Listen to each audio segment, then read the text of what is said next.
मेरे प्यारे बच्चों, आज की भाषा और व्याकरण की क्लास में आपका स्वागत है। आज हम जानेंगे शब्द और वाक्य। शब्द दो या दो से अधिक वर्णों के मिलने से शब्द बनते हैं, जैसे सोहन, राम, कलम, किताब आदि। अब हम शब्दों के भेद जानेंगे। शब्दों को 4 भागों में बांटा गया है। पहला, उत्पत्ति के आधार पर। दूसरा, बनावट के आधार पर। तीसरा, प्रयोग के आधार पर। और चौथा, अर्थ के आधार पर। अब हम जानेंगे उत्पत्ति के आधार पर। शब्द 4 प्रकार के होते हैं।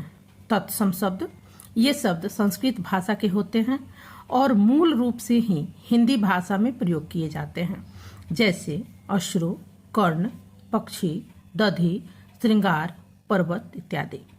दूसरा है तद्भव शब्द।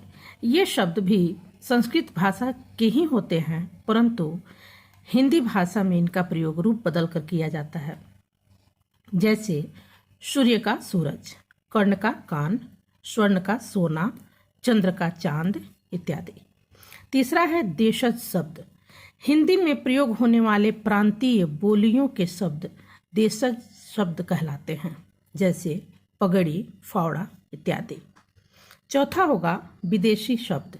वे शब्द जो विदेशी भाषा से लेकर हिंदी भाषा में प्रयोग किए जाते हैं, जैसे रेडियो, स्टेशन इत्यादि।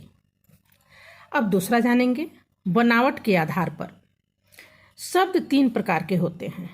रूढ़ शब्द, जिन शब्दों के सार्थक खंड नहीं हो सकते, उन्हें रूढ़ शब्द कहते हैं, जैसे घोड़ा, मोर, पुस्तक, कला इत्यादि। दूसरा है यौगिक शब्द। एक से अधिक सार्थक खंडों के योग से बनने वाले शब्द यौगिक शब्द कहलाते हैं, जैसे विद्या प्लस आलय विद्यालय, पुस्तक प्लस आलय पुस्तकालय, गृह प्लस मंत्री गृह मंत्री। तीसरा होगा योग रूढ़ शब्द।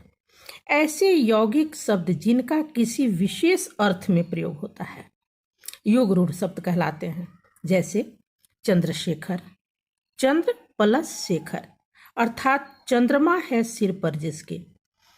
ये किसके लिए प्रयोग होता है? भगवान शिव के लिए। ठीक, आगे देखेंगे। तीसरा है प्रयोग के आधार पर। प्रयोग के आधार पर शब्द 2 प्रकार के होते हैं। विकारी शब्द, वे शब्द हैं जिनके रूप, लिंग, वचन, पुरुष तथा काल के कारण बदल जाते हैं, विकारी शब्द कहलाते हैं, जैसे लड़का, काला, पिता आदि। दूसरा है अविकारी शब्द। वे शब्द जिनके रूप में कोई परिवर्तन नहीं होता, अविकारी शब्द कहलाते हैं, जैसे के नीचे, तेज, अरे इत्यादि। चौथा है अर्थ के आधार पर।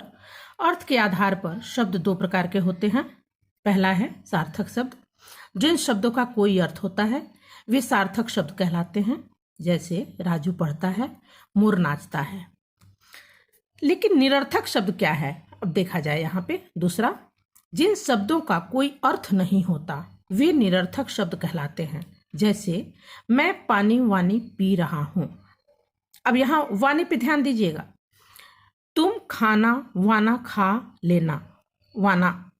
इन दोनों वाक्यों में वानी और वाना शब्द ऐसे शब्द हैं जिनका कोई अर्थ नहीं होता, अतः ये निरर्थक शब्द होते हैं।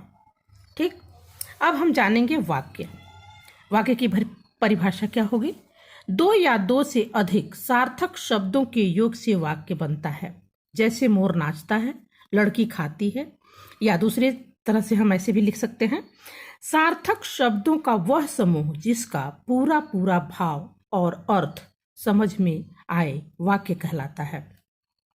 अब वाक्य के कितने अंग होते हैं? ये वाक्य के 2 अंग होते हैं, उद्देश्य और विधेय।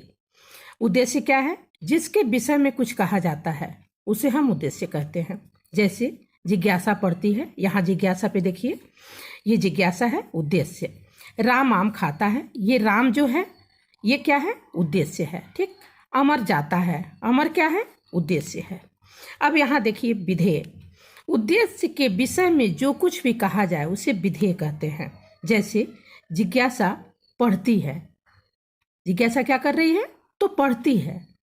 राम खाता है, ये खाता है और पढ़ती है, ये क्या है? विधेय है। ठीक। अब वाक्यों के प्रकार जानेंगे। वाक्य मुख्य 4 प्रकार के होते हैं। पहला साधारण वाक्य, दूसरा नकारात्मक वाक्य, तीसरा प्रश्नवाचक वाक्य और चौथा आज्ञार्थक वाक्य। अब इसके बारे में डिटेल मैं अगले वीडियो में बताऊंगी। आज के लिए इतना ही। धन्यवाद।